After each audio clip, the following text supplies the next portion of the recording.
Dark Fringe Radio, your premier source for the paranormal, conspiracy theory, and true crime.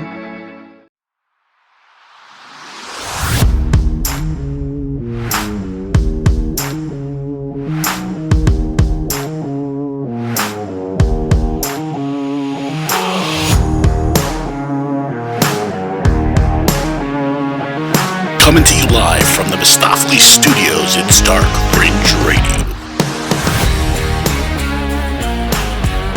Hey guys, welcome to another edition of Dark Fringe Radio. I am your host, Will Martinez, and of course, I'm here with my co-host, Jay Galosi. Jay, how are you tonight? Love the lighting in the background. Very awesome. I tried to get seasonal. No, listen, this is the season to be evil, so it's all good, brother. Your favorite season, isn't it? Yeah, it's all. I love it. This is my favorite time of year. I know it is. Yeah, I mean, I like Christmas. Don't get me wrong. I do like Christmas. I enjoy Christmas. Thanksgiving, not so much. It's a bit hassle. I prefer St. Patty's Day. Yeah, that's a good one. That's a good one. My favorite. Yeah. But, of course, October, Halloween, my favorite time of the year. But tonight we're going to be doing something special for the listeners and the viewers tonight. What we're going to be doing is we're going to be talking about the most important or most influential horror movie franchises of all time. And so tonight we're going to really get into that. We got some good ones. We got some good ones tonight, Jay. We talked about a little bit of it prior to the podcast. We wanted to get it not too much into it, obviously, save as much as we can for the show. But I mean, I think it's going to be a great subject, and I hope you guys enjoy it. I'm sure you guys will. I just also wanted to remind you guys how you can listen to the podcast. Real simple. Make sure you go to our website, darkfringeradio.com. You can go straight there and you can see all the links to all the websites that we have there, all the streaming sites that we have available. It's a plethora of 5 different ones. We're on Stitcher, Spotify, iTunes. I was just thinking of the word plethora. There you go. Not bad for a Latino high school education right there. But yeah. I mean, Three Amigos, homie. That's true. That's true. Do you know what plethora means? I forgot that movie. No, El Guapo. I don't know what plethora means. Yeah. Come on, man. But want to remind you guys, go there, darkfringeradio.com. You can listen to all the episodes there. And also all our daily content is available there. We're posting lots of it.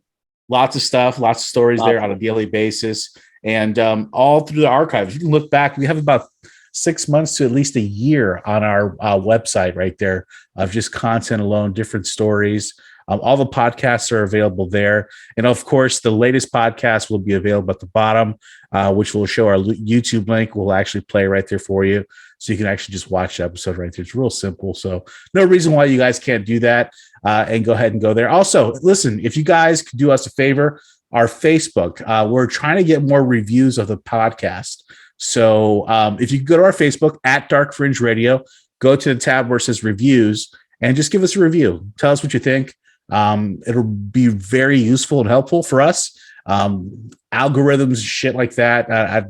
With Facebook, you have to have reviews to do certain things. It's really crazy, Jay. But to keep it short and simple, help us out and give us a review on our Facebook if you could. So we'd really appreciate that. And of course, don't forget the YouTube and subscribe and watch all those podcasts there as well. So just wanted to get that out of the way, Jay. Anything for you to add for the intro? No, as per usual, you definitely take care of all the particulars. You do all of the adult stuff that makes this thing go. And I just jump on weekly to spew a bunch of garbage. Adulting. Yeah. You do all the things. Listen, one story I wanted to get into tonight with Dark Fringe News is something that happened last week, Jay, that was pretty remarkable. And that story is William Shatner, TV Captain Kirk, of course, blast into space at the age of 90, making himself. Can you believe it? That's crazy. I mean, God bless that guy. I mean, 90 years old to be blasted off into space and then come back down. Man. And then he held up a card that said, "Suck it, Picard." Yes, yeah. God bless that man. I'll show the meme. It'll pop up now, I'm sure. I'll put it on there. So of course he had to stick it to Picard. Him being, the oldest man going into space. What a remarkable story. And Elon Musk, of course, was not Elon Musk, excuse me. Jeff Bezos is the one who actually got him into space with his space program that he has. And he's actually a huge, Star Trek fan.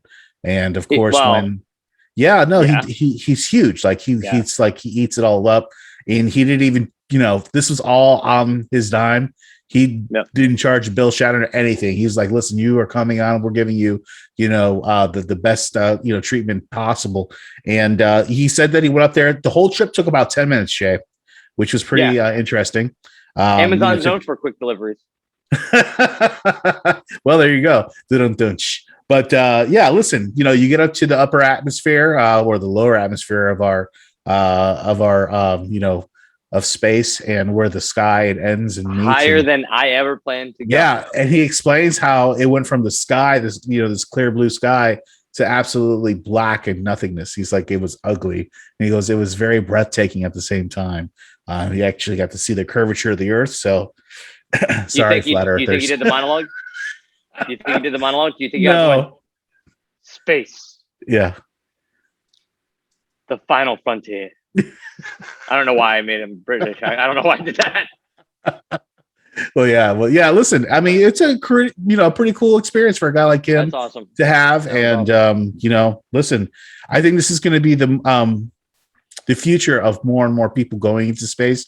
I mean, of course, you see a guy of his age, 90 years old. You're getting dropped back into the atmosphere at 6 Gs. That's a lot on the body, and for him to be able to go through it and be okay, that shows a lot about how we've advanced as far as our technology is concerned, as far as what we can do. So I think that's a great example of how maybe this could be actually safe. Jay, I mean, would you consider going up into space if the opportunity came across itself and said, hey, Jay, you can go up into space, you do it? Yeah, as big of a vagina as I can be at times. And yes, as much as I would 100% piss and moan, I would totally do it. You would do Absolutely. It, huh? Yeah. Absolutely.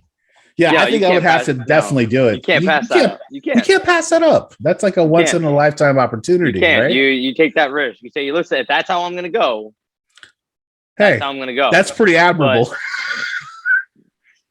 Hey, you know what? Grandpa died on a space flight into space. You know what I mean? What are you gonna say? You know what I mean? He wasn't a vagina. What I'm saying. Right? That's what I'm saying. Right. I come from strong lineage. There you go. If you're gonna go out like that, right? Go out that way. Yeah, if I had the opportunity, 110%. If Jeff Bezos called us up and said we're gonna do Dark Fringe in space, we're gonna do Dark Fringe like Jason X. Nice. Yes, I'm in. Horrible sequel, but yes. Yeah. God awful. I'm owner of one of my all-time favorite Jason kill. But we'll talk about that later. Because it's so bad, it's good. That's the problem. No, the whole movie's crap. But there's one kill in it. Oh, I know which one you're talking about. The best kill. Yeah. I'm talking about. Yeah, I already know what you're talking about. It's the best Jason kill ever. Yeah. At me. At you. Yeah. Okay, so hey, listen. Again, Captain Kirk going up in space. It's like watching, somebody you watch from as a kid as an icon. Nothing. Actually, there is nothing, right? No, right? There's nothing, because when you think about it, when Star Trek was on, going to the moon, going in space was all theoretical. It was so new. You had just had Sputnik, and we were in the space race, but it was not. I mean, we're talking, we really hadn't gotten there yet. Right. Not of any substantial time or for study. Right. To actually have an actor from the show that really sets one of the most prolific science fiction, TV shows of all time. I mean, Captain Kirk. It's Captain Kirk. It's Captain Kirk. It's Captain Kirk. You know what else he's famous for? In fucking space. You know what else he's famous for? He is actually known as well for having the first interracial kiss on national television. Yeah. Yeah, a lot of people don't know that. Yeah, he was the first white man to kiss a black woman on national television.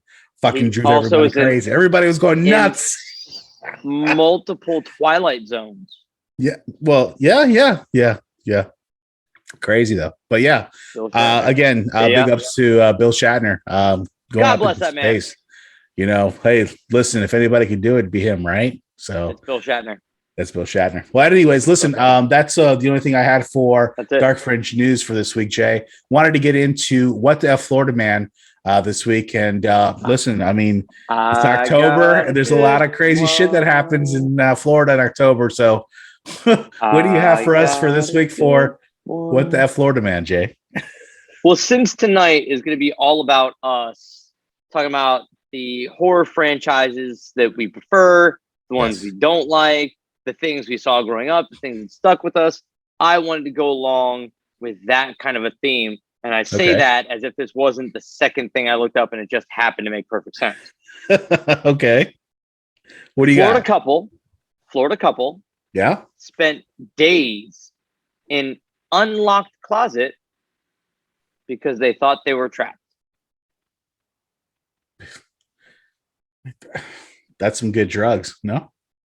I want to know what kind of peyote they were on. I mean, that sounds like some. Well, good shit. they did find pipes. Yeah, there we go. See, looked of crack cocaine. Oh, of course, you're fucking cracked out in the fucking closet. That's what it is. It's simple as that. 3 days, and they also found buckets filled with urine and feces. That is disgusting. So this couple. John R. Wood and Amber Campbell, had told police that someone at the Daytona State College of Marine and Environmental Science Center. I don't know why that was so tough, people. I'm sorry. That's okay. It's a lot. Chased him into a closet, but no one was ever found. They just ran into a closet. Or no, that was that crack. That's why they ran into that closet. Did they wander in that closet on rock numero 1 and then spend 3 days completely warped out of their reality? Well, the rock 1 started before that, and then the rock 2, 3, 4, 5 probably proceeded after they were locked in such closet as they thought they were. Yeah. They escaped an unlocked closet to call cops. They escaped. I love how they use that word, escape. They escaped. They didn't escape. Yeah, they escaped from their mind. Like every true scream queen, at some point in a franchise, someone gets stuck in a closet. Yeah. These people got stuck in a closet. But there was nobody keeping them there. High on crack. Well, that's it, man. Listen, that doesn't surprise me for the state of Florida, man. Listen. And the woman has the $sign tattooed right here. Oh, we're gonna find the picture. Don't worry, it'll be up right now. We're talking about it, and you'll see this ugly lady with a $sign tattoo right on her neck right now. And I'll be putting that right out. That's what we're talking about. That's what I love about this podcast. We can do all this shit. All kinds of crazy shit. Oh, all kinds of crazy shit. So, well, Jay, listen, quite the story for What the F Florida Man. Like I said, it would be What the F Florida couple, right? That's a man and a woman there. Yep. What the Florida couple? Yeah. Well, yeah. Hey, the couple that smokes crack together stays together, right? They think they are. I don't fucking know. The family that smokes crack together stays together. Is that what it is? Yeah. Sure. Stays together at least in a locked closet for 3 days. 3 days. Yeah. Because they didn't but they escaped the unlocked closet. They're survivors. They're survivors of their own volition. Isn't that amazing? Fucking A. Oh, unbelievable. Well, listen, Jay, thanks again for that story for What the F Florida Man. Really appreciate it. That's going to get into, of course, our main topic for tonight, which is the horror movie franchises that me and Jay are going to be talking about. The most important, the most influential, the most box office grossing, let's say, maybe even. But we're going to get into all that here in a second. And I hope you guys enjoy. So don't go anywhere. Stick around. Hi, I'm Mike Heston Rogers, and this is Dark Fringe Radio. Hey guys, welcome back, Dark Fringe Radio. Tonight we have a really interesting topic for tonight. Jay, since it's the Halloween season, right around the corner, literally 10 days away, 9 days away. Favorite season of the year. My favorite season of the year, Jay. I eat up all the stuff that's on TV. Anything that's in the theaters. Of course, the big movie in the theater right now, as far as Halloween is concerned, is Halloween Kills, and we're going to be getting to that a little bit later on. But we're going to be talking tonight about the most important horror movie franchises, or the most successful horror movie franchises of all time, Jay, tonight. And we just figured, hey, listen, you take three, I take three, or something like that. You know what I mean? Yeah. And we talk about, the little different intricacies of different, franchises that we're going to talk about tonight, which I thought was really important because there are a lot of different intricacies and a lot of franchises that are still going on till today. Like we were just talking about Halloween, and some of the other ones like Nightmare on Elm Street and all that shit. A lot of shit that's going on, but tonight, no more nightmares. Yo, Jay, yes. So actually, we're going to start off hot, Jay. We're going to start off on the Nightmare on Elm Street franchise. Let's just get it out of the way. Okay. Everybody knows it's going to be the one we're going to talk about first. That's why, we know we're all going to cover this one. So, of course, we're going to get it out of the way. Right. It is my favorite of the franchises. It is the only franchise where any of the movies really still to this day just turns me back into that 4-year-old child. Yeah. There's a couple of them, but it birthed not only the Freddy Krueger character, which is, just one of the most. It's top two. Oh, definitely. Top three, definitely. Slasher. Absolutely. Listen, but Wes Craven. He's the one who kicked off all the wisecracks. Yeah. He's the one where the killer could have a personality and some depth more than just a ginormous killing machine. You know what? I am one of the true believers that that character was that laid the groundwork for the character of Chucky later on. 100%. Yeah, because if you look at it, it's the same kind of banter, same kind of bullshit. You know what I mean? That real like dark comedy. You know what I mean? That he throws in there. Yeah, absolutely. And that's Chucky. That's Chucky all the way. And we'll talk about that later too as well. But the Nightmare on Elm Street series, like you say, Jay. it's one of the most iconic, of course. Most iconic. And influential too. I have to say though, for me, and I think one of the reasons why it sticks out to me as such a monumental franchise is the level of creativity. Yes. You go back and you watch some of the other franchises, and you do start to get kind of a repetitious run of how people kill, get put on a hook, get hit with a machete, get lit on fire, stabbed, right, or in half.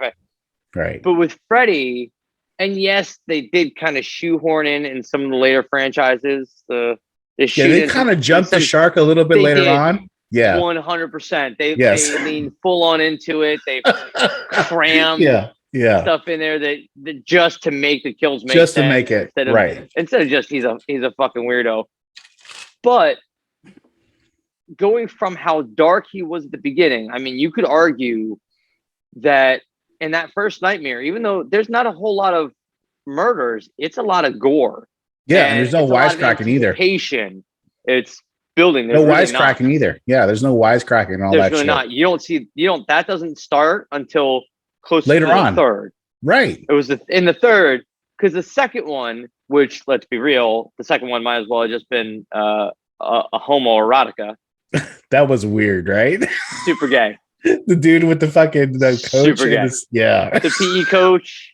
The PE coach in the shower. Yeah. Getting whipped to death.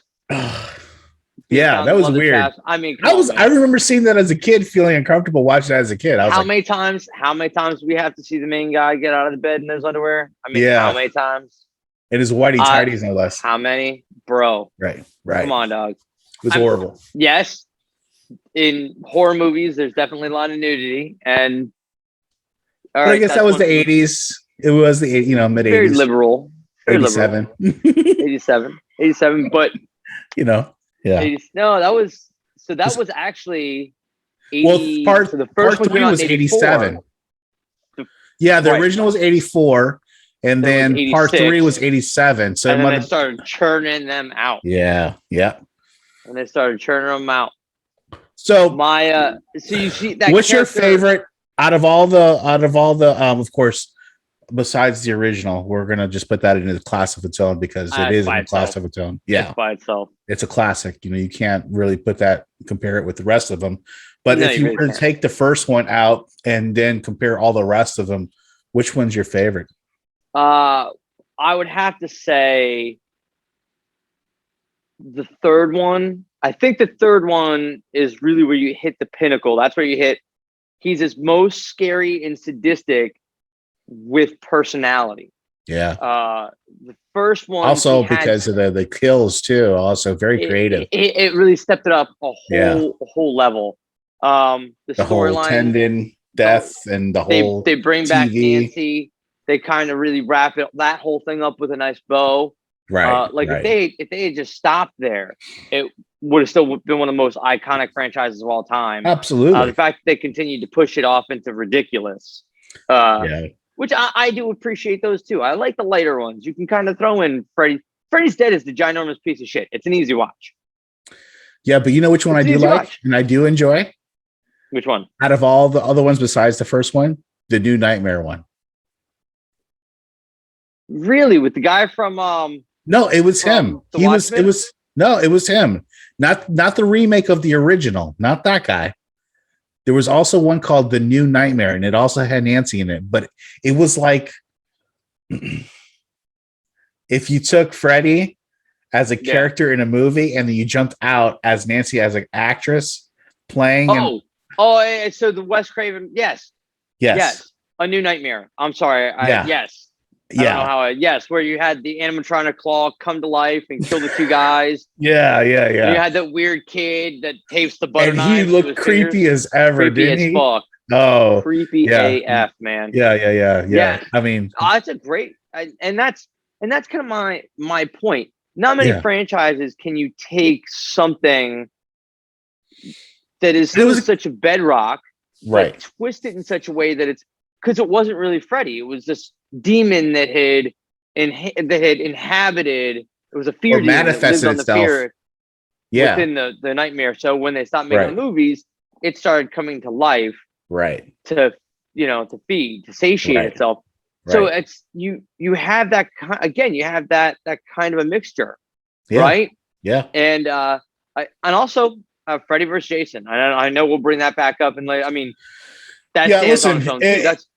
It's tremendous. Every horror. It's what every horror movie person wanted, of course, right? That's what we all wanted. We all wanted this. We all wanted it. Unfortunately, it wasn't as great as what we thought it would be. It was still all right. Speak for yourself. I thought it was all right. It was exactly what I expected it to be. So here's the thing, right? It's not your normal horror flick. Right. It is the most ultimate vampire versus Frankenstein. Right. It's the top echelon of the Mummy versus the Blob. Pause real quick. Directed by James Wan, which of course ended up doing a whole fucking series on The Conjuring. He's responsible for the whole Conjuring series. Yep. This is the guy who made this film, by the way. But go ahead. I mean, we all wanted it, right? I mean, when Jason goes to hell, when the claw comes up and sucks down the mask. That's you were what like, we all holy knew. We shit. had to. Yeah. It took us like 8 million years to get it, but that's what it is. Right. You're not gonna get the normal scares. It's all has to be over the top. The folding the guy in half, which by the way, my favorite kill in that entire movie. It's a great one. It's a pretty good one. Great one. Yeah. Oh my god. Yeah. Oh. He did the reverse sandwich on the guy. He was a dick too, so I was actually kind of happy he got killed. Yeah, 100%. 100%. Yeah. And that's the kind of good thing about these movies, though, right? Great things about that. I was rooting for Jason in that movie. Yeah, which like kill that. You don't ever root for Jason. Yeah, just get it out. Yeah, you like fold that motherfucker. Just that's great. So well, Jay, I mean, that stands on its own. You have to enjoy the campiness of it. But yeah, Nightmare on Elm Street. my favorite one would have to be number 3. Yours, you said, was New Nightmare. Yeah, I think that like it's because it's so different from the rest of them. You know what I mean? What is your favorite Freddy kill? What's the one that stands out most? I know which one you know is your favorite, and I agree, it's up there, definitely up there. My favorite, by the way, people, I'll filibuster for William. Go ahead, please. Go ahead, tell him. My favorite one is the Johnny Depp scene when he gets sucked into that bed. Yeah, fuck you. I'd never sleep in ever again. No. Right. When he got sucked in that bed and they do the whole thing. I mean, it's horror movie history. It's so iconic. It's the introduction of Johnny Depp and the crop top. That's my particular favorite. But you have so many. I mean, there's so many. What? He's had so many kind of creative, kills. You know what I mean? With okay, you had the tendon one, and then you had the girl through the TV, and I mean, just a plethora of different ones. Welcome to prime time, bitch. I mean, so many different ones. But which one actually bothers me the most, kind of, is when in Freddy versus Jason, where he inhabited that kid's brother that slit his wrist in the fucking the bathtub. Yeah, that one freaked me out for some reason because it was like, really, why? Because it was so personal. It was like, that's the kid's brother. It's just like, you know what I mean? It's just like, I don't know. It was weird to me. It resonated with me and it just creeped me the fuck out. You know what I mean? And it was just like, the next thing you know, he's dead too, because he's ended up falling asleep, of course. But that's the one that kind of resonated with the most. But Jay, one of the most successful, horror movie franchises of all time, collectively grossed over $472 million at the box office. Crazy. I mean, that's of course crazy. Of course, we talked about the crossover with him and Jason. There was a remake that was made in 2010. Sucked. There's actually, it was horrible. But there's actually a reboot in development right now, Jay. So here's the thing. Okay. Unfortunately, this is where the nightmare kind of works itself into extinction. Yeah. No one will ever be Freddy. No. Like Robert Englund. It's just like, God bless Will Smith for trying to be Aladdin, for trying to be the genie, rather. God bless him. It's like Bela Lugosi. Nobody else can play Dracula besides him. That's what I'm saying. It is what it is. Right. That's what I'm saying. They can try and reboot it. It's not Nightmare without Mr. Robert Englund. Well, they didn't say they didn't have him in the reboot, so he might be in the reboot. Bro, he's older than William Shatner at this point. No, he's younger than him. Are you too high to get sarcasm? No, I'll tell you right now how old he is. Hold on. Oh, William just went dark. Oh, I did. Robert Englund is 74 years old. So he's much younger. He could still do Freddy Krueger. Please. He could still do Freddy Krueger. A 74-year-old man is already creepy enough as it is. Exactly. That's what I'm saying. He looks more like Freddy as he gets older.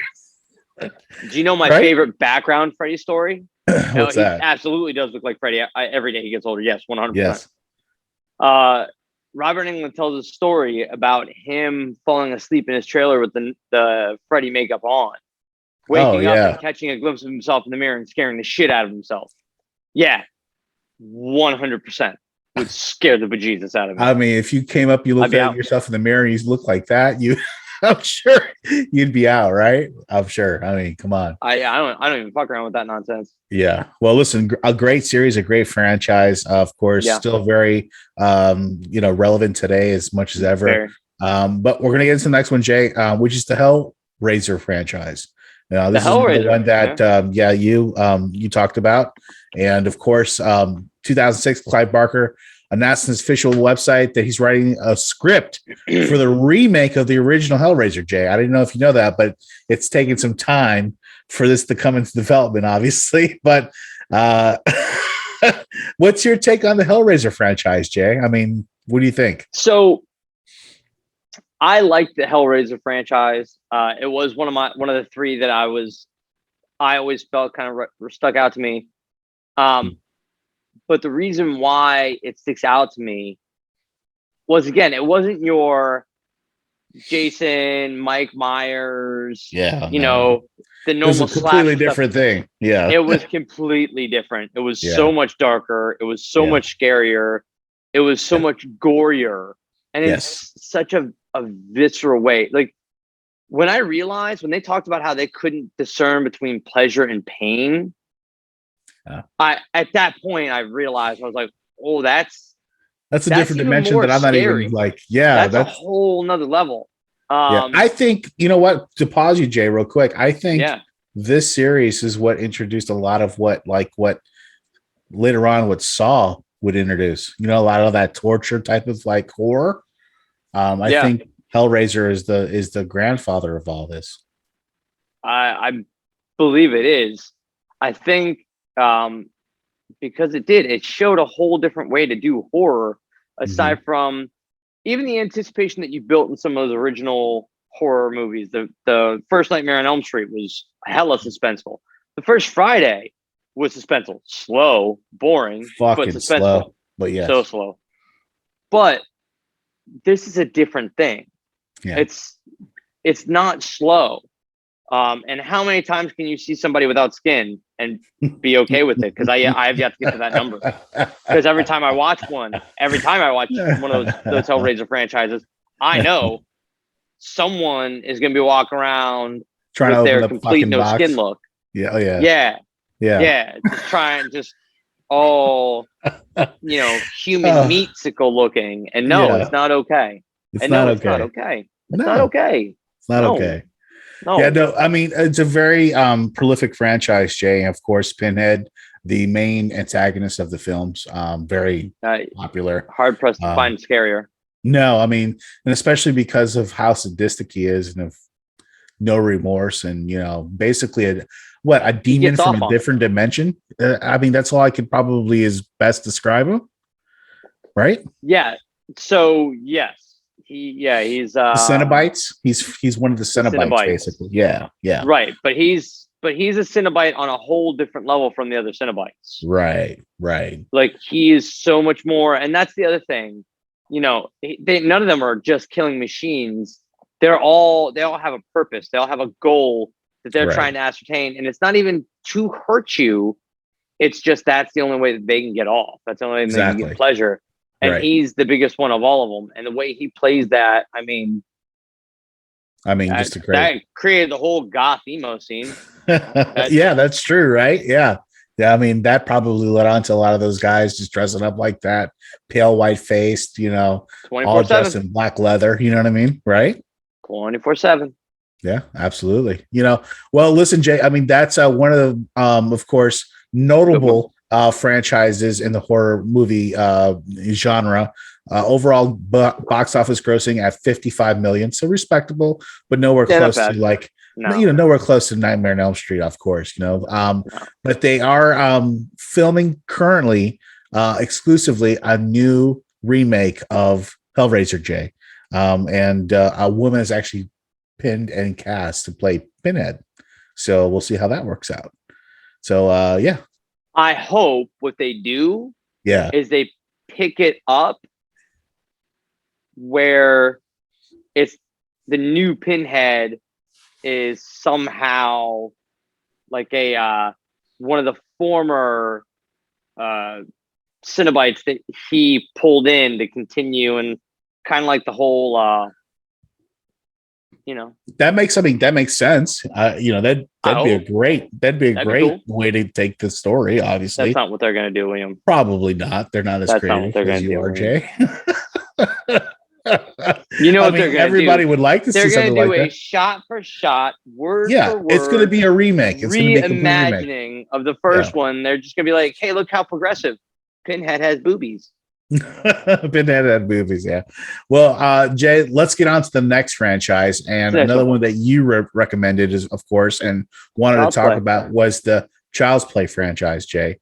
And one of the most successful, horror movie franchises of all time. Still going. Chucky is still doing. You know what? he's hosting a wrestling event for WWE, right? Like next week. Like he's got a TV show right now. A great one on Sci-Fi Channel, which is the original, Chucky, model, not the remake one, but the original model with the original voice actor behind it. So it's pretty much the same thing, and it's just a continuation of the story, and it's pretty fucking good, Jay, from what I've heard. Is it? Yeah. Everybody's praising it, and they're saying that it's a lot better than what they thought it would be.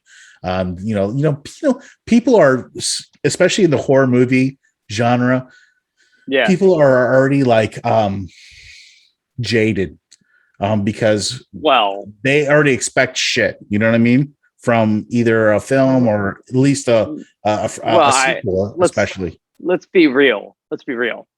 Horror movies are not exactly known for their attention to detail, and the good ones continuity is actually making sense. The good ones are, and that's what changed. Yeah.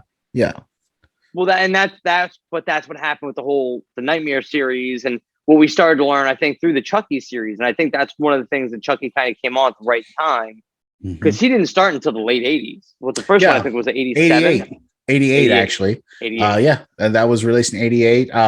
Did 182 million worldwide that year. 250 million overall, just for that one film, not including any of the other ones. Big. Yeah. The first three were huge, and they weren't bad. I felt like the first three were good. Yeah, I feel like once we got beyond that kind of Bride of Chucky, like all right, the Bride of Chucky, I kind of put the Bride of Chucky in with, again, like the Bride of Frankenstein, right? Yeah. I'm not. It veers off from the original storyline. I know what I'm going in for. I'm not going in for a lot of the blood and guts, are just kind of part of the ambiance story. Yeah. But the first three Chuckies, first three children's plays, where he's chasing that kid, fucking, and Andrew. Then he ends up fucking Andy. When he changes the blanks to actual fucking bullets. Oh, it's like a massacre. I mean, talk about PTSD. Holy shit, I was told it was blanks. Yeah. I just killed a dude. I killed a classmate. Yeah. I mean, and let's be real. That's like one of the most evil things you could possibly do. I mean, right? Really, make someone kill someone. Right. Without knowing. Right. Exactly. I mean, that's the way it is. I mean, but yeah, I mean, a great series, Jay. I mean, and it's continuing to this day. Just talked about the TV series is on Sci-Fi. Check it out. It's on every Wednesday night, if I'm not mistaken. So check it out on Sci-Fi. And you know what? I mean, listen, the merchandising from that series, the doll. I mean, the Chucky doll, right? I can tell you. How many Chucky dolls have been sold? I mean, come on. A lot. But let me tell you, my buddy got thrown away the very next afternoon. Oh, really? Yeah. The My Buddies. A lot of people forgot about My Buddy. My Buddy looked very similar to Chucky. Almost exact, but not quite. It was pretty close. It was almost like a great value version of Chucky, if you were to do it like that, right? Yeah, it kind of was. Like a Walmart version of Chucky, right? But it looked creepy as fuck. Yeah. And a lot of people, I don't know if that affected the My Buddy negatively or, positively. I would like to know. I tossed mine. That's all I can tell you. I woke up my next day and I went, my buddy, my ass. My buddy, my ass. Yeah. So listen, again, one of the most successful franchises of all time. I might have actually tossed him over the 95 retainer wall. The 95 retainer wall, Jay. Jeez. Possibly. Well, Jay, I wanted to bring up a few that I wanted to point out, of course. And I'm excited for yours. This is like you're up your alley. Like this is your shit. Yeah. I want to start off hot. Since you started off hot, we're gonna go Friday the 13th series. So many sequels. Your fucking eyes can't stand it. So many. So convoluted. It's unbelievable. I mean, they milked the cow on this one, no? So many. But again, you see that kind of it started off real campy. The mom's murder, then the son's murder a couple times. Right. But when he comes back, and now you get those first 3 zombie Jason movies, like those are the crux of what it's about. And you'd be hard pressed to say there's anything more iconic than that mask, man. Yeah, part 3 is where he picks up the mask. So from part 3 to part 4, those two are great. I mean, just him, doing his thing, of course, in those movies. The merchandising alone from that movie, Jay, the video games. Only other one that I could think of is Nightmare on Elm Street that had a video game out at that same time when the movies came out. Shit though. Yeah, they both were shit. I mean, one was hard as fuck. Friday the 13th, that game was fucking hard. It was bro. impossible. It's almost impossible. Actually, you can go on YouTube and there's a guy that shows you how to beat it in one simple walkthrough. It's really, he makes this shit look simple and it hurts my feelings. That's one thing. I get it because he's probably played it 10 million times, but when you try to do it yourself, it's not the same. It's just not. I follow the videos. I still die. I get it. I get it. No, it's the merch. But, I mean not only Friday 13th. We're talking the height of the horror time. You're right. Friday 13th was hitting in the early 70s when it was bell bottoms, boobs, and screaming. Right. Absolutely. And you know what, Jay? Just like Nightmare on Elm Street, we're talking about the merchandising, the video games, TV show. It actually had its own TV show. Unlike the Nightmare on Elm Street TV show where Freddy was kind of like the crypt keeper, talker, narrator of the episode. Storyteller.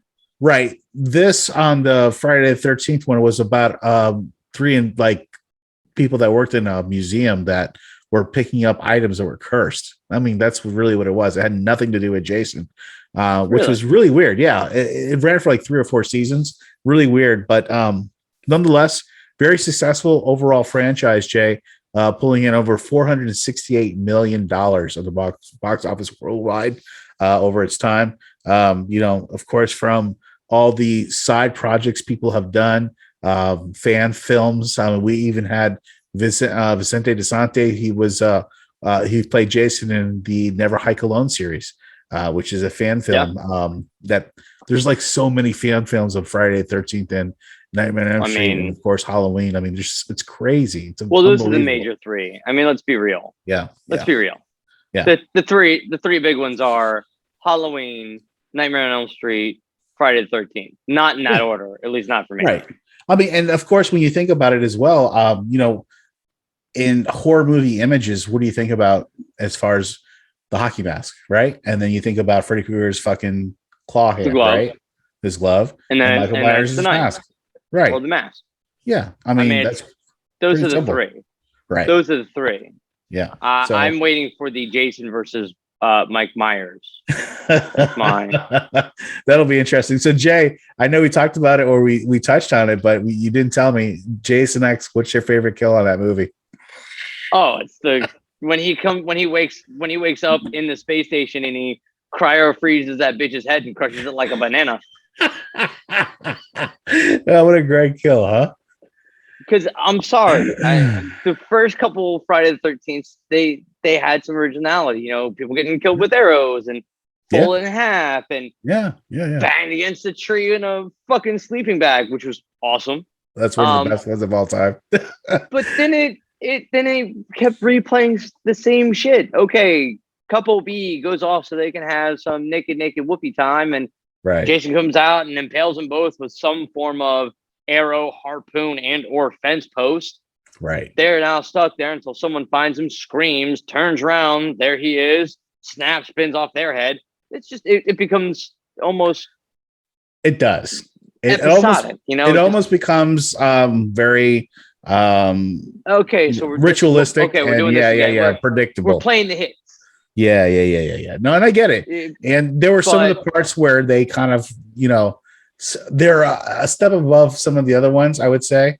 For instance, like part 6, I think it's a great one. Jason Lives. I mean, some of the great, I mean, it's one of the best ones I think of all time. And then, some of the other ones later on, but then of course, you had the crossover with Freddy Krueger with, Freddy versus Jason. One of my all-time favorites.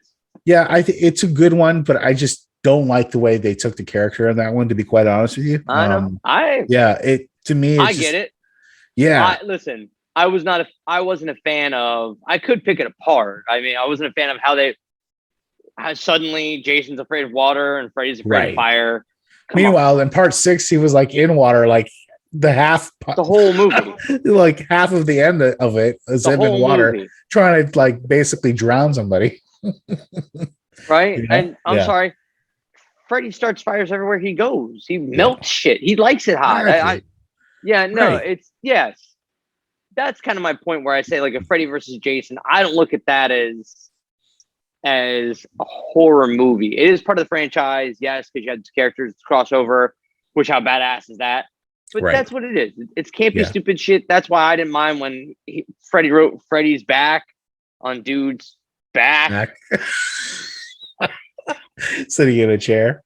I love it. I love it. That kind of stupid shit. Yeah, and you touch on some of the funny stuff. The guy getting stoned, you know, and it's all campy bullshit. You gotta love it. It's when they do it by themselves like that. Yeah, and thankfully, I don't feel like Friday the 13th ever did that. It never. I think Jason Voorhees is definitely one of the most iconic images. The mask. Everybody knows what you're going to get with him. He's going to walk. He's going to kill you. You're going to hear the chiz and the cars. Right. And you love it. Yeah, and you love it. And it's okay. You know what? It's okay that he has a lot of ways to kill you, and he just recycles through them systematically. And that's okay. As need be. Yeah. Well, it's considered one of the most successful media franchises in America, not only for the success of the films, Jay, because success of the extensive merchandising, the repeated references to the series and pop culture. It's created a fan base that's unbelievable. You know what I mean? It's like you said, the top 3. So the next one I wanted to get into, Jay, as we come along our horror movie franchise list here, is Halloween, the Halloween franchise. Of course, this is your shit. This is your favorite, right? Yeah. This is your favorite. So I was introduced to Halloween at a young age. The reason why he says it like that is because he knows exactly what I'm going to start going on about. Yeah. Go ahead, William. Yeah. Go ahead. Well, it's Halloween. It's a guilty pleasure. It's okay. It is a guilty pleasure. Listen, I was introduced to this film at a young age, probably the age of 7, and have not looked back since. I mean, I love this movie. That's your guy. The very first one, I mean, just a classic of a horror film. There wasn't a lot of kills in the first one. I mean, I think there was like 6 people who got killed, maybe 5, I think at most. But just the creepiness, the old schoolness, the feeling, the ambiance. I mean, of course, the iconic William Shatner mask, going back to Bill Shatner. Again. We're coming back full circle, right? Again, how about that? Yeah. So for those that don't know, the Michael Myers mask was an old William Shatner mask that they basically plucked out. Turned outside. Yeah, and just spray painted it all white and made it look creepy as fuck. Turned it inside out. Yeah, I mean, pretty creepy. But super creepy. Yeah, nonetheless, I mean, what an iconic franchise, Jay. I mean, so many sequels. I think we got up to like 9 sequels. So many twists and turns. Multiple timelines. I mean, we have 3 different timelines in this film. Yeah, that's a lot. It's not the worst of the that's pretty fucking bad. That's bad. Yeah. It's bad. Yeah. When you get Laurie Strode saying that, look, we're going to do it again. And I'm like, I'm pretty sure dude chucked your ass off of a fucking roof. Yeah. So you have the original timeline, which is the first 2, which ties into the last 3 that are out now. Excuse me? So you're going to try to clean this up? I am. I can tell you right now how it is. Right now. Hit me. Check this out. Hit me. Got you. First 2 tie into the last 3 that are coming out right now. The last 3 meaning the 2018 one, Halloween. Then this one, Halloween Kills, and then Halloween Ends, which will come out next year. That's how that one timeline goes. Then you have the One Alone timeline where you jump to Halloween 3, which had nothing to do with Michael Myers. Anything. Had nothing to do with anything. Had nothing to do with Michael Myers. I don't It even had count to do that. with the evil company that was trying to like brainwash children into killers by having them watch this fucking flashing image with these masks on. So that's its own timeline. Then you have the timeline of 4, 5, 6, and 4, 5, and 6, which happened to be the timeline of Laurie's one child, supposedly, that she had. And then 7 was H2O, which that was a whole another timeline that went all the way to part 9, where she ends up falling off the fucking right. Roof. And then here we are. So 3 different timelines. Yes. You have 1 and 2, which are the only 2 that you can actually say are literally congruous. They're great. Yeah. And they're fantastic. Yeah. Then you have 3, which was a flaming pile of shit.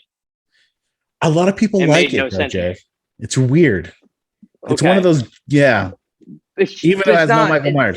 It shouldn't be in a Halloween franchise. You're right. So forget that. Right? It's 1, 2, fantastic. They're congruous. Now, this is when you go, okay, which dimension am I in? Am I in the one where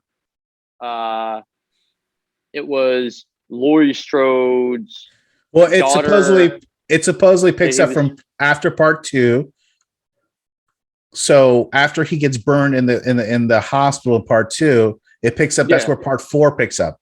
Part 4 picks up right after that, where he's getting transferred as a burn victim from one. Yeah. My point coming is Jamie Lee Curtis got her short hair ass chucked off of a fucking building. How is she back? It don't make no damn sense. Because it's a completely different timeline. You're just pretending that things aren't happening. Correct. But again, not the worst, because at least there's some semblance of continuity if you look at it in very small portions. Yes. We take small bite sizes. Oh, I did like how there's actually 4. I forgot there's 2 that Rob Zombie did. I know. Remakes. I wasn't gonna bring those up. Yeah. That were I honestly never saw them. I liked the first one. The second one was I'm not I liked the first one because they made it like they gave an explanation as to why Michael was the reason why he was like that. He was an abused child, and they showed like the constant abuse from his father. So let me ask you a question, William. Maybe you can answer the question for me that I've always. Okay, so I get the whole possessed doll, nightmare demon, crazy undead, who has preferences. Yes. Definite preferences. Safe sex being one of them, friends. Yeah. He was like anybody hunching. As long as you use a rubber, you're fine. Okay, no. What the fuck is Mike Myers' deal? He's just a dude, yet somehow he gets shot. He keeps going forward. Like, I get it. Even if you don't feel pain, at some point, some of that shit's just going to make it so it doesn't work anymore. But he just continues to. I never understood if he's a zombie, because I'm going to forget that whole paganist weird tattoo bullshit. Well, that has a little bit to do with that. That has a little bit to do with it. But the whole crux of the thing is that, I know what you're talking about. The whole, the triangle on the fucking fork thing. Yeah, on this. Yeah. So Jay, the Halloween series, it's still continuing to this day. I'm going to do a review right now of Halloween Kills.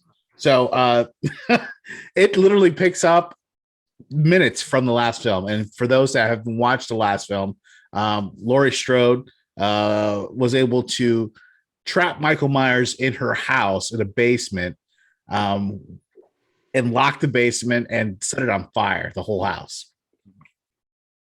So there's going to be spoilers in this right here, this review here, Jay. And I hope you don't mind. It doesn't bother you none. Okay, cool. All right. So there's some great parts of this movie, and there's some things that I don't like as well. So I'm going to go into all this is right now. So it proceeds with a kind of like a remembering, like going back in time, back to part 2, where Michael Myers was like running around and going house to house and killing people. And the confrontation that he had with one particular sheriff, and why that plays an important part, because later on in the film, that sheriff comes face to face with him, and the whole thing happens. But long story short, it goes back into a flashback scene, Jay. And what they did is they actually got a guy that looked like Dr. Loomis. I mean, they did a great job with the art, like with the makeup. There was no CGI at all whatsoever. Like, you know how they would just like CGI another guy's face, the original guy's face, you know what I mean? None of that. It made the guy look just like him, and he looked just like the guy. Just like Donald Pleasance. Long story short, it goes from that and it fast forwards back to normal time, and basically the whole town is up in arms about Michael Myers. You have some of the original characters that are coming back into play into the story. You have Tommy Doyle, who was one of the boys or the kids that was in the house when Michael babysitting. Myers, right, that Laurie Strode was babysitting, and then also the girl that was also being babysitted by Anne, who also got killed in the original one. And so both of those, they reprise their roles. This is where the movie kind of lost me. I didn't like Tommy Doyle's role, which was played by Michael Anthony Smith, I think is his name, the guy from 16 Candles. You know what I mean? You know what I'm talking about? Yes. Okay. So he plays Tommy Doyle. But the role that he plays is like, it's kind of annoying, to be quite honest with you, Joe. Yeah. He's like so ingrained with trying to get to Michael. But if he was fucking smart, he goes to have this conversation with Michael with a fucking baseball bat, Jay. So let me ask you a question. If you've seen this guy that got shot before, drop from a second story window, walk away from this, you're going to come to the conversation years later, 40 years later, 30 years later, with a baseball bat. Nope. That's where it kind of lost with a bazooka. Yeah. I mean, that's where it kind of lost me. I get it where, they were trying to go with the story. It just, that's where it kind of lost me a little bit. Also, the story progresses as Laurie Strode thinks that Michael's coming to attack her at the hospital where she's at, because she's obviously mending from all the injuries that she had from the first movie. And the second movie. And the fourth movie, and the fifth movie, and the seventh movie. Yes. But yeah, so she's in the hospital. She's thinking that Michael's coming. He's not. He's going to the house. He's going to his original home.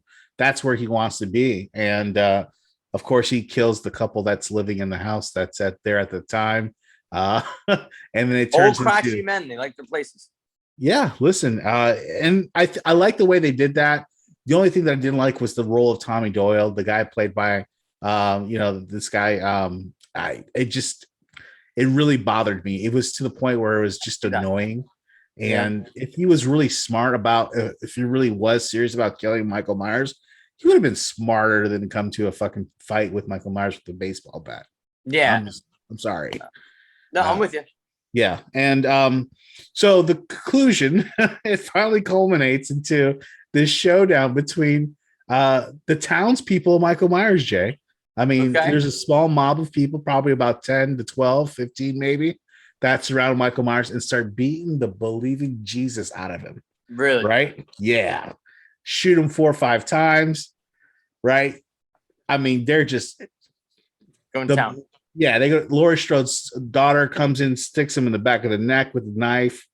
You're thinking this thing is over. No, it's never over. No, it's never over. Dude gets up and basically decimates the whole crowd. Really? One by one. It is the most unbelievable thing. This actually, Jay, was one of it's actually the highest kill count in a horror movie. Yeah, that makes sense. Yeah, it was ridiculous. Not to mention that in the beginning, when he escapes the burning house, he goes through like 11 fucking firefighters that have axes and everything. I'm like, these guys are the most softest firefighters I've ever seen in my life. You're going to tell me not one of them learned MMA, some jiu-jitsu, something like that? Can't put them in a hold, nothing? I guess not. Nothing, Jay. And that's another part that bothered me about this was that the whole town was a bunch of wussies. Like, there's not one guy that knows something how to fight in the whole town. The whole town. You don't have at least one guy, or at least the one guy that's armed to the fucking teeth. We all know that one guy in the fucking neighborhood. One guy. Yeah, he has fucking grenades and extras.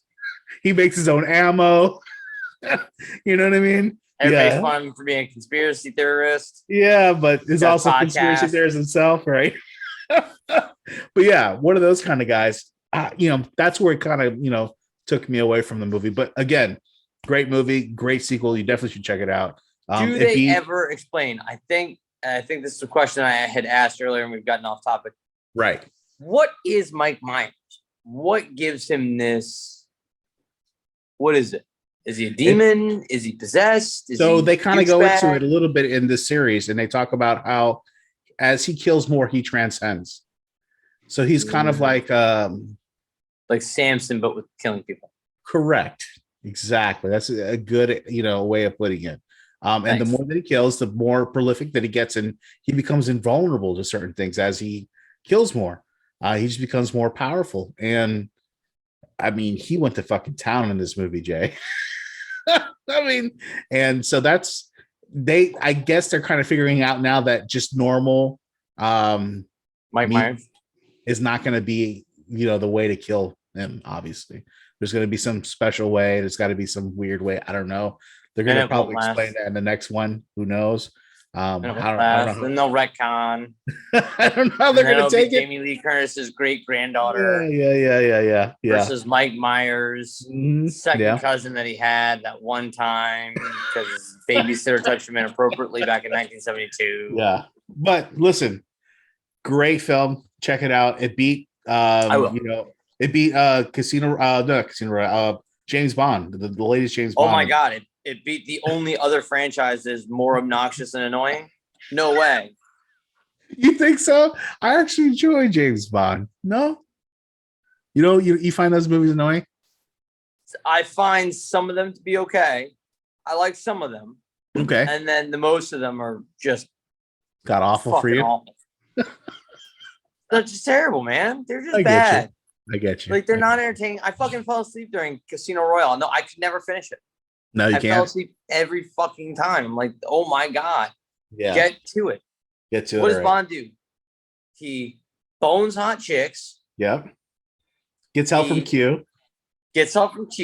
Right. He gets into a car chase and he shoots people. Stick to it, yo. He gets into a situation where people think he's dead every time. Every time. And he comes back because he's not dead, obviously. Yeah. And I have trouble buying. What's his name? Daniel Craig is a. Oh, yeah. Bond. 007. This doesn't look like a Bond. Yeah. I get you. Well, this is his last one. This is his last one. So let's see who picks up the reins from here on out. Well, they're saying it's supposed to be a woman. Well, be a cool change. That's what they're saying. I hope so. Maybe that'll breathe some new life into it. I sound like I hate the 007 series. Who would you cast?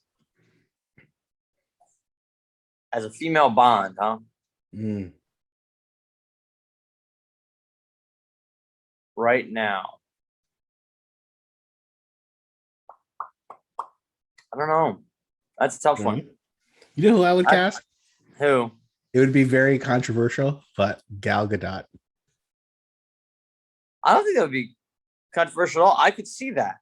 I could see that too. See, that's how I'm trying to think of someone brunette, very attractive. But I'm blanking on.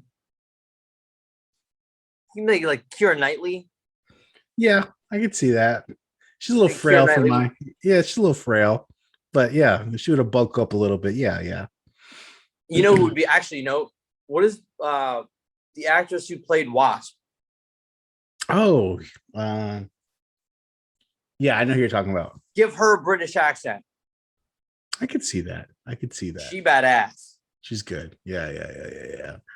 Interesting. Well, let's see what they'll do. It'll be interesting to see what they do. Jay, but let's get into the last final franchise that I wanted to get into here.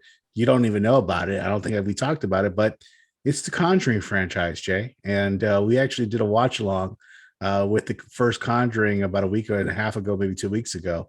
And it's actually one of the most successful franchises of all time because of all the offshoots that it has from the original one. Of course, you have the first 3 Conjuring films. You have the very first one, and then you have the Enfield Poltergeist, which is the second one, and then The Devil Made Me Do It, which was the third one, which is the most recent one. But you've had offshoots of these films. You had Annabelle and the whole series of Annabelles after that. And then you also had a couple other ones, The Nun and The Curse of La Llorona, which is a Mexican based horror story that was kind of brought into the Conjuring universe as well. So listen, Jay, one of the most successful films, and overall have grossed over $2.1 billion, Jay. A lot of money. It's a lot of money. And the first 2 Conjuring films were, they gave very positive reviews. The third one, you know what I mean? It was a different director, you know what I mean? It was a completely different take. But of course, it's the whole series about Ed and Lorraine Warren, 2 demonologists who go around and try to help people with their issues, mainly being oppressed by spirits or ghosts or demons, or whatever the case may be, or the house may be haunted, whatever the case. They have been known to help people throughout time, and these are the chronicalization, basically, stories of the occasions of instances of these people having interaction with some of the most powerful beings that they claim they've come into contact with, Jay. And it's one of those things. It's like the classic horror story, you know what I mean? Of good versus evil, you know what I mean? Somebody trying to help somebody else, trying to figure out how to get rid of the problem. It's just very classic, very old school, but did it a very good way. Again, we talk about James Wan. He was the guy who was behind Freddy versus Jason. He was one behind all this, except for the last film, which he didn't direct. But again, started off this completely different universe of horror films that kind of like piggyback upon each other, which is really cool. It's almost like the MCU. It's exactly what it is. It's like the horror MCU. Exactly. It's the HCU. It's the HCU. It'd be cool if they could bring everybody together. You know what I mean? If they could one day do that. Unfortunately, that'll probably never happen because of franchising issues and, Well, you'd have to get everybody on board. You know what I mean? It would depend on, because you're talking about such, even within the horror platform, there's so many subset genres, right? And depending on which ones you use, it would be hard even to bring together some of the original, like the Texas Chainsaw Massacres. Talk about no a new one in production. Let you know right now. I know. Actually, the last one that I saw, Jay, it wasn't bad. It was actually pretty with Jessica Biel. No. The one they did not too long ago. It was actually, I'll send you. I don't know if it's called The Beginning or whatever it's called, but I'll send it to you. It's really like good. A prequel.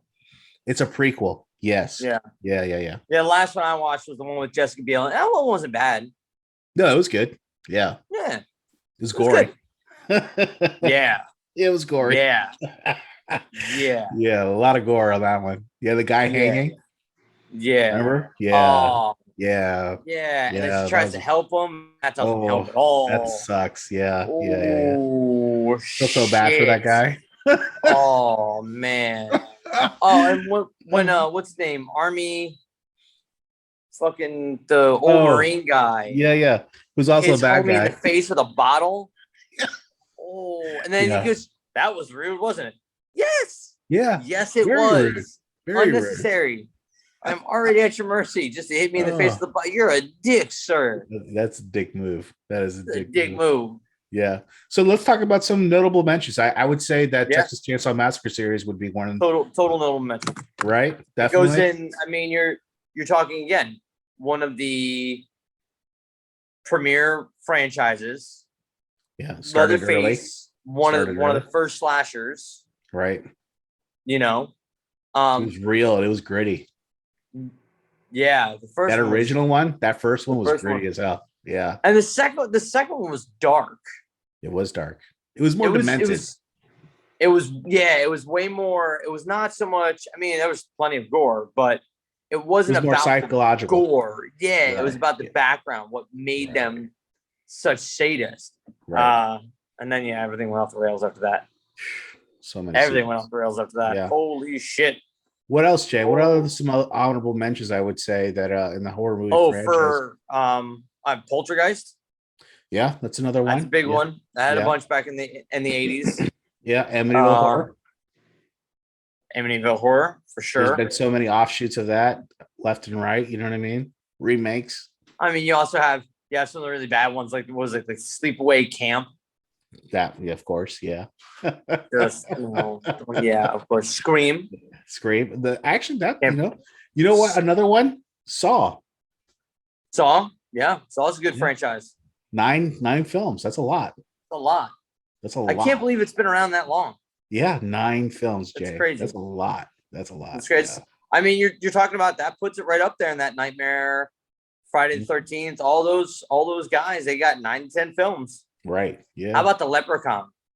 I mean, yeah, that's iconic, of course, Jay. You know what I mean? Yeah. How about, you know what? The Night of the Living Dead series. I mean, starting from the original, all the offshoots from that, Day of the Dead. I mean, how many? It's fantastic. Yeah. How many offshoot zombie films were off of that? You know what I mean? Crazy. That came off of that original black and white film, which was fantastic, by the way. How about honorable mention for the standalone horror movie? The standalone just slasher, gore, whatever flick. I can give you mine. Mine's one of my all-time favorite movies to watch in general when I want something stupid that's supposed to be scary, but it's just funny scary. Killer Clowns from Outer Space. Oh, okay. So you that right? Yeah. Okay, I hear you on that. Yeah. Oh, but listen, there's plenty of other ones. There were multiple Exorcists, though, weren't there?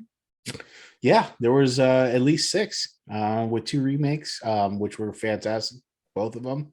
They're actually coming out with 2 more, Jay, that are in production right now. So there you go for telling the future already here, Jay, on the podcast. So yeah, a lot of honorable mentions, Jay, and I'm glad we touched on the subject.